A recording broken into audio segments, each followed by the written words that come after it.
Literally, Pius means a bench or anything that we use to rise and reach something or anything we want to get. Parang tungtungan.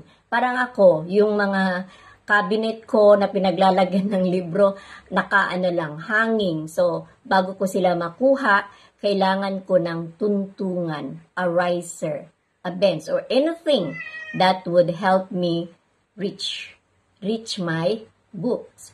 So, connotatively, Pius could mean a riser that will escalate, push, or bring us to our dreams.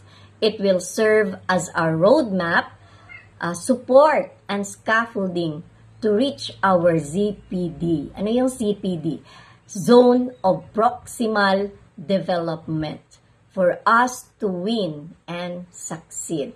So there must be something, a mentor, a training that should bridge the gap, that should push us. And this is Pius Masterclass. So malay mo, marami pala sa inyo ang natutulog na mga authors that through this, you will awaken your desire to write. You will discover your potential to write, to speak, and whatever potentials and talents you have, and be able to hone and share to the world as part also of your mission.